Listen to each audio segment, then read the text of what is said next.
ងមេរៀនសិក្សាភាសាអង់គ្លេសសម្រាប់ទំនាក់ទំនងការងារ English for Business ចាសសួស្តីខ្ញុំបុណ្យរីសេដានៃវិទ្យុអូស្ត្រាលីសូមស្វាគមន៍លោកស្រីនិងប្រិយមិត្តទាំងអស់ជាថ្មីម្ដងទៀតក្នុងកម្រងមេរៀនសិក្សាភាសាអង់គ្លេសសម្រាប់ទំនាក់ទំនងការងារដែលរៀបចំចងក្រងឡើងដោយសេវាអប់រំពហុវប្បធម៌សម្រាប់មនុស្សពេញវ័យនៅទីក្រុង Melbourne ប្រទេសអូស្ត្រាលីចា៎កម្មវិធីដែលមានទាំងអស់26ភាគនេះរៀបចំឡើងសម្រាប់ជួយលោកអ្នកក្នុងការសន្ទនាឲ្យបានកាន់តែងាយស្រួលជាមួយនឹងអតិថិជនដែលនិយាយភាសាអង់គ្លេសពាក់ព័ន្ធនឹងទំនាក់ទំនងការងារចា៎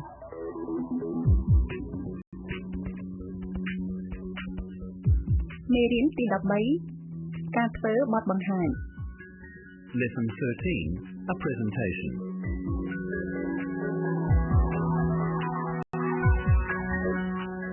ក្នុងមេរៀនទី13នេះលោកអ្នកនឹងសិក្សាពីរបៀបណែនាំឲ្យស្គាល់អ្នកធ្វើបទបង្ហាញជាផ្លូវការលោកអ្នកក៏នឹងរៀនពីរបៀបរៀបចំសម្រាប់ការធ្វើបទបង្ហាញនិងរបៀបប្រាប់អ្នកចូលរួមពីគម្រោងគោលឬដំណើរការនៃការធ្វើបទបង្ហាញចា៎ឥឡូវនេះយើងនាំគ្នាចាប់ផ្ដើម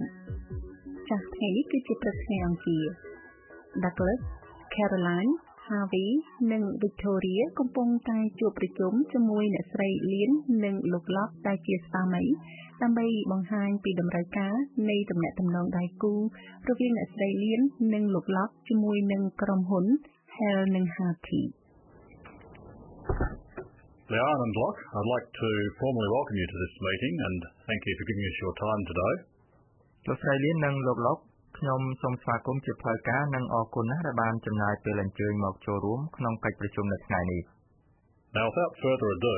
I'll hand you over to Harvey and Victoria who've been working around the clock to prepare this presentation for you.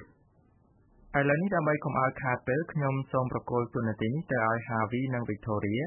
ដែលបានចំណាយពេលពេញមួយថ្ងៃដើម្បីរៀបចំបទបង្ហាញនេះសម្រាប់លោកនិងអ្នកស្រីចាស់ទោះបីជាកិច្ចប្រជុំតូចមួយក៏ដោយក៏ Douglas បានធ្វើការស្វាគមន៍លោកនិងអ្នកស្រីលីជាផ្លូវការផងដែរចា៎នេះជាវិធីផ្ដើមការធ្វើបទបង្ហាញរបស់ Douglas ពេលខ្លះការស្វាគមន៍អ្នកចូលរួមជាលក្ខណៈផ្លូវការឬក៏មិនផ្លូវការនោះគឺអាស្រ័យទៅលើស្ថានភាពនិងប្រភេទនៃអ្នកចូលរួមប៉ុន្តែលោកអ្នកគួរស្វែងយល់ថាតើលោកអ្នកត្រូវប្រើវិធីស្វាគមន៍ណាមួយដែលធ្វើឲ្យការប្រស្រ័យទាក់ទងរបស់លោកអ្នកមានប្រសិទ្ធភាពខ្ពស់បំផុតប្រសិនបើលោកអ្នកនិយមរបៀបស្វាគមន៍មិនផ្លូវការហើយរបៀបស្វាគមន៍នោះសមស្របទៅនឹងស្ថានភាពរបស់លោកអ្នកសូមលោកអ្នកជ្រើសរើសវិធីស្វាគមន៍នោះចុះចា៎តទៅនេះគឺជាឃ្លាប្រយោគមួយគូមានន័យដូចគ្នាប៉ុន្តែឃ្លាមួយជាការនិយាយបែបផ្លូវការនិងឃ្លាមួយទៀតជាការនិយាយបែបមិនផ្លូវការឡើយលោកអ្នកនឹងបានស្ដាប់ការបកប្រែជាមុនពីស្ថានភាពនៃការស្វាគមន៍ទាំងនេះផងដែរចា៎អញ្ចឹងសូមលោកអ្នកតាមដានស្ដាប់ចា៎សូមស្វាគមន៍លោកអ្នកទាំងអស់ដែលបានចូលរួមការប្រជុំនេះការនិយាយបែបផ្លូវការ Good morning, ladies and gentlemen. On behalf of Smith & Co, may I welcome you to our annual convention. ការនិយាយបែបមិនផ្លូវការ Hello, everyone. Thanks for coming. ឥឡូវនេះខ្ញុំសូមអញ្ជើញអ្នកធ្វើបទបង្ហាញដំបូងបាទ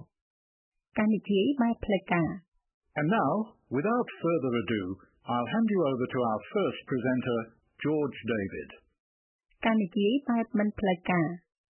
And now, here's our first presenter, George David. ចា៎ឥឡូវនេះសូមលោកអ្នកអនុវត្តឃ្លាប្រយោគមួយចំនួនដូចតទៅនេះដោយផ្ចង់អារម្មណ៍ស្ដាប់រួចហើយថាតាមចា៎ការនិយាយបែបផ្លូវការ Good morning, ladies and gentlemen.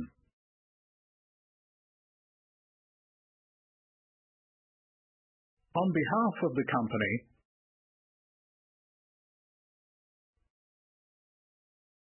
I'd like to welcome you. And now, without further ado,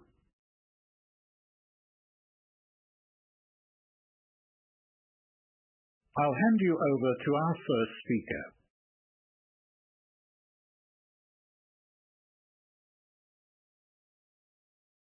ការនិយាយបែបមិនផ្លូវការ Hello everyone. Thanks for coming. And now, here's our first presenter.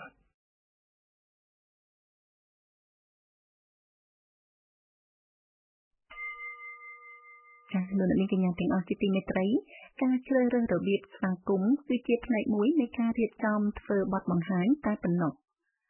ចាស់ដើម្បីឲ្យការធ្វើបទបង្ហាញរបស់លោកអ្នកមានលក្ខណៈទាក់ទាញនិងមានប្រសិទ្ធភាពខ្ពស់នោះសូមលោកអ្នកហាត់អនុវត្តតាមគោលការណ៍ណែនាំដូចតទៅនេះចាស់ 1. កំណត់គោលបំណងឲ្យបានច្បាស់លាស់ហើយត្រូវធ្វើយ៉ាងណាឲ្យការនិយាយរបស់លោកអ្នកឈានទៅសម្រេចគោលដៅនោះ 2. រៀបចំព័ត៌មានទៅតាមលំដាប់លំដោយឲ្យបានច្បាស់លាស់ 3. ហាត់សមធ្វើបទបង្ហាញមុននឹងការធ្វើបទបង្ហាញជាក់ស្ដែង 4. ខ្លឹមសារនៃការធ្វើបទបង្ហាញត្រូវមានលក្ខណៈច្បាស់និងសាមញ្ញ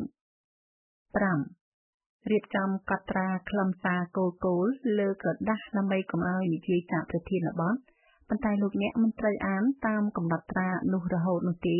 ព្រោះថាអ្នកស្ដាប់ប្រកាសជាមានអារម្មណ៍ធុញថប់ជាក់ជាមិនខានឡើយ 6. ប្រើរូបភាពជំនួយដើម្បីឲ្យការធ្វើបទបង្ហាញកាន់តែមានសភាពច្បាស់លាស់និងប្រសិទ្ធភាពខ្ពស់ 7. ត្រួតពិនិត្យមើលទីតាំងនិងសម្ភារៈប្រើប្រាស់ជាមុនលោកអ្នកត្រូវប្រកបក្នុងចិត្តថាលោកអ្នកដឹងពីរបៀបប្រើឧបករណ៍ដែលលោកអ្នកត្រូវការហើយប្រសិនបើអាចធ្វើបានលោកអ្នកគួរហាត់សមធ្វើបទបង្ហាញដោយប្រើឧបករណ៍ទាំងនោះ 8. រៀបចំវិធានការទុកជាមុនក្នុងករណីដែលឧបករណ៍ជំនួយណាមួយមិនដំណើរការឧទាហរណ៍រៀបចំឯកសារសម្រាប់ចែកជូនដល់អ្នកចូលរួមចា៎ 9. ប្រសិនបើលោកអ្នកប្រើរូបភាពជំនួយលោកអ្នកត្រូវប្រកាសថាអ្នកចូលរួមគ្រប់រូបអាចមើលរូបភាពឃើញច្បាស់និងយកចិត្តទុកដាក់ស្ដាប់ការបកស្រាយរបស់លោកអ្នក 10.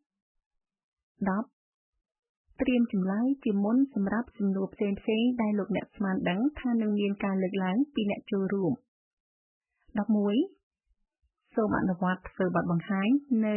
មុខកញ្ចក់ឬក៏ម៉ាស៊ីនថតដើម្បីឲ្យដឹងថាតើលោកអ្នកមានបញ្ចេញអាកប្បកិរិយាឆ្គងឬក៏មិនទំនងឬទេ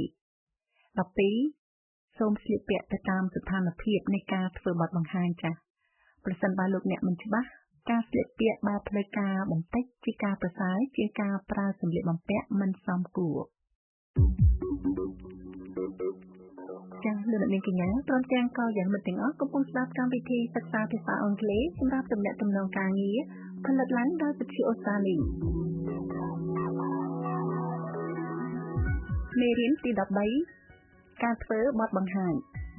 Lesson 13, a presentation.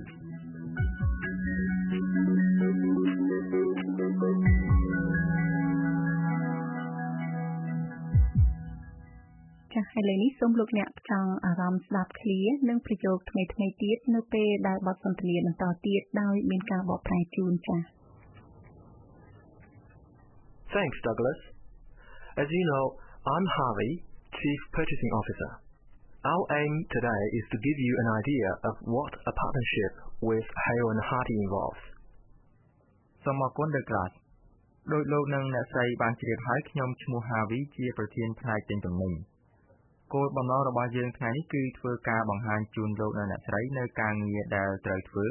ក្នុងការបង្កើតជាដៃគូជំនួញជាមួយក្រុមហ៊ុន Hale & Harty. Our presentation is in 5 parts. First, I'll give you some background information on the company. Next,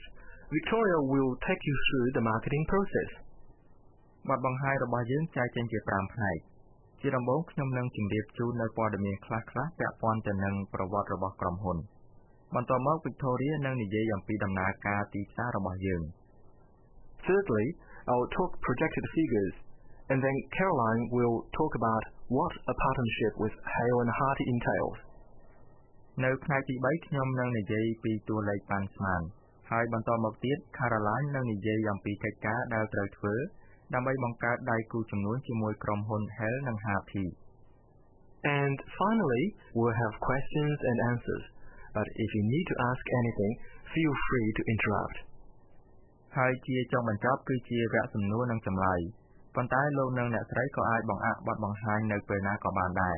ប្រសិនបើលោកនិងអ្នកស្រីមានសំណួរឬចម្ងល់ត្រង់ចំណុចណាមួយនៃបទបង្ហាញនេះ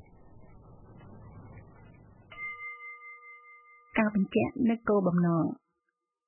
នៅក្នុងបទបង្ហាញអំបញ្ញមិញនេះជាដំបូងHarveyធ្វើការបញ្ជាក់នូវគោលបំណងពីបទបង្ហាញយ៉ាងសាមញ្ញនិងច្បាស់លាស់សូមលោកអ្នកស្ដាប់ម្ដងទៀតចា៎Our aim today is to give you an idea of what a partnership with Hale and Hardy involves. គោលបំណងរបស់យើងថ្ងៃនេះគឺធ្វើការបង្ហាញជូនលោកនិងអ្នកស្រីនៅការងារដែលត្រូវធ្វើក្នុងការបង្កើតជាដៃគូជំនួញជាមួយក្រុមហ៊ុន Hale និង Hardy ហើយនេះគឺជាវិធីគំរូផ្សេងៗទៀតក្នុងការបញ្ជាក់ពីគោលបំណងនៃការធ្វើបទបង្ហាញ Today, I'll be showing you how our monthly quota could be improved. ថ្ងៃនេះខ្ញុំនឹងបង្ហាញលោកអ្នកថាតើត្រូវធ្វើដូចម្តេចដើម្បីកែលម្អកូតាប្រចាំខែរបស់យើង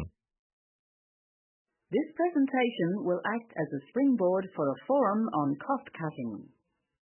បទបង្ហាញនេះនឹងបង្ហាញពីចំណុចគោលមួយសម្រាប់វេទិកាពិភាក្សាអំពីការកាត់បន្ថយការចំណាយចា៎ហើយជាបន្តទៅទៀតនេះសូមលោកអ្នកហាត់រៀនទៅយកគំរូមួយចំនួនដូចតទៅនេះដោយការផ្ចង់អារម្មណ៍ស្ដាប់ឬហើយថាតាមចា៎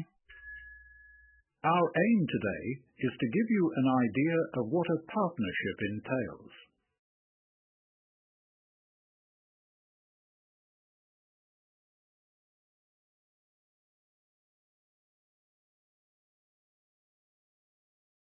Today, I'll be showing you how our monthly quota could be improved.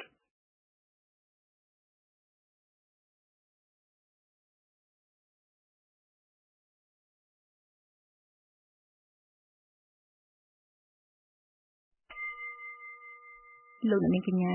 បន្ទាប់ពីបញ្ជាក់គោលបំណងរួចមក Harvey បង្ហាញគម្រោងនៃការធ្វើបទបង្ហាញចា៎នេះគឺជាជំហានដំបូងនៃលំនាំតាមលំដាប់លំដោយក្នុងការធ្វើបទបង្ហាញជាក់ស្ដែងជាការប្រពៃម្យ៉ាងបើសិនជាលោកអ្នកជម្រាបអ្នកចូលរួមនៅចំណុចដែលលោកអ្នកត្រូវបង្ហាញបន្ទាប់មកសូមលោកអ្នកបង្ហាញចំណុចនោះរួចមកសូមលោកអ្នកជម្រាបអ្នកចូលរួមនៅចំណុចដែលបានបង្ហាញរួចការប្រើប្រាស់លំនាំនេះធ្វើឲ្យអ្នកចូលរួមដឹងជាមុននៅចំណុចដែលគេត្រូវយកចិត្តទុកដាក់ហើយមានទំនុកចិត្តលើអ្នកឡើងធ្វើបទបង្ហាញទៀតផងជាការប្រសើរបើលោកអ្នកបង្ហាញគម្រោងគោលនៃការធ្វើបទបង្ហាញដោយប្រើម៉ាស៊ីនបញ្ចាំងពន្លឺកម្មវិធីកុំព្យូទ័រសម្រាប់ធ្វើបទបង្ហាញឬក៏ចែកឯកសារសម្រាប់ជាជំនួយដល់ការពន្យល់របស់លោកអ្នកសូមលោកអ្នកស្ដាប់ពីរបៀបបង្ហាញគម្រោងគោលនៃការធ្វើបទបង្ហាញរបស់ Harvey ចា៎ Our presentation is in 5 parts. First, I'll give you some background information on the company. បទបង្ហាញរបស់យើងចែកចេញជា5ផ្នែកជាដំបូងខ្ញុំនឹងជម្រាបជូននៅព័ត៌មានខ្លះៗពាក់ព័ន្ធទៅនឹងប្រវត្តិរបស់ក្រុមហ៊ុន Next, Victoria will take you through the marketing process. បន្ទាប់មក Victoria នឹងនិយាយអំពីដំណើរការទីផ្សាររបស់យើង Thirdly, I'll talk projected figures, and then Caroline will talk about what a partnership with Hale and Hardy entails. នៅផ្នែកទី3ខ្ញុំនឹងនិយាយអំពីតួលេខប៉ាន់ស្មានហើយបន្ទាប់មកទៀត Caroline នឹងនិយាយអំពីកិច្ចការដែលត្រូវធ្វើដើម្បីបង្កើតដៃគូជំនួញជាមួយក្រុមហ៊ុន Hale និង Hardy. And finally, we'll have questions and answers. But if you need to ask anything, feel free to interrupt. ហើយជាចុងបញ្ចប់គឺជាវគ្គសំណួរនិងចម្លើយប៉ុន្តែលោកនិងអ្នកស្រីក៏អាចបង្អាក់បទបង្ហាញនៅពេលណាក៏បានដែរប្រសិនបើលោកនិងអ្នកស្រីមានសំណួរឬចម្ងល់ត្រង់ចំណុចណាមួយនៃបទបង្ហាញនេះក្នុងការធ្វើបទបង្ហាញនេះ Harvey បានប្រើពាក្យពេចន៍មួយចំនួនដើម្បីបង្ហាញពីលំដាប់លំដោយនៃការធ្វើបទបង្ហាញជូនភ្ញៀវចា៎ក្នុងករណីនេះលោកអ្នកអាចប្រើពាក្យដើម្បីបញ្ជាក់ពីលំដាប់នៃការធ្វើបទបង្ហាញមានដូចជា second ឬក៏ secondly មានន័យថាទី2រីឯពាក្យថា third ឬក៏ thirdly ប្រែមកថាទី3ចា៎សូមស្ដាប់ពាក្យពេចន៍ទាំងនេះក្នុងឃ្លាប្រយោគជាក់ស្ដែងចា៎ First, I'll show you the figures. ជាដំបូងខ្ញុំនឹងបង្ហាញជូនលោកអ្នកអំពីតួលេខ Then I'll talk about the market. បន្ទាប់មកខ្ញុំនឹងនិយាយអំពីទីផ្សារ Thirdly, I'll give you a demonstration of the product.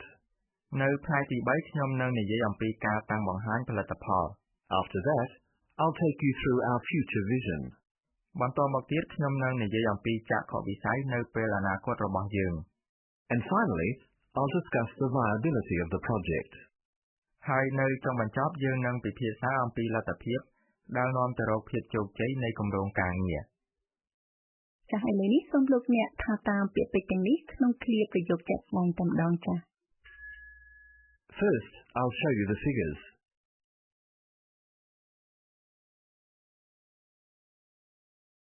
Then I'll talk about the market.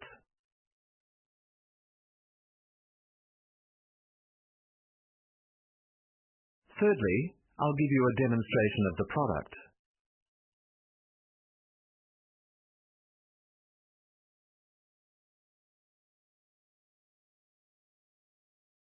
After that, I'll show you the marketplace.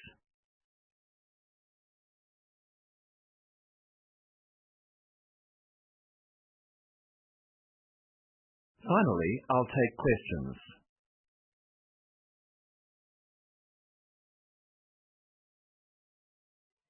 ហើយមុននឹងយើងបញ្ចប់មេរៀននៅថ្ងៃនេះខ្ញុំសូមជូនឃ្លាប្រយោគងាយស្រួលសម្រាប់លោកអ្នកហាត់រៀនផ្នែកខ្លះនៃមេរៀននេះ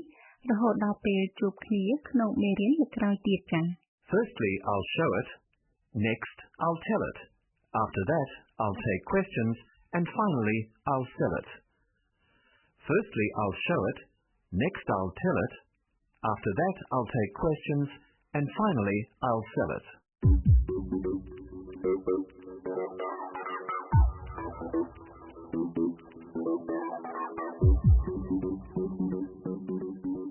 Kalian mendengar percakapanទាំងអស់ជាទីមេត្រីមេរៀនទី13នៃកម្រងមេរៀនសិក្សាភាសាអង់គ្លេសសម្រាប់ទំនាក់ទំនងការងារឥឡូវនេះឈានចូលដល់ទីបញ្ចប់ហើយសូមលោកអ្នករងចាំស្ដាប់មេរៀនទី14ស្ដីអំពីការធ្វើបទបង្ហាញជាបន្តទៀតនៅក្នុងមេរៀនលើកក្រោយចា៎លោកអ្នកក៏អាចបើកមើលនិងបើកស្ដាប់មេរៀននេះនៅតាម website របស់វិទ្យុអូស្ត្រាលីដែលមានអាសយដ្ឋាន radioaustralia.net.au/khmer ឬក៏បើកមើល website របស់សេវាអប់រំពហុវប្បធម៌សម្រាប់មនុស្សពេញវ័យនៅ ames.net.au ហើយខ្ញុំប៊ុនលវីសេដាសូមគោរពលាមួយរយៈសិនចា៎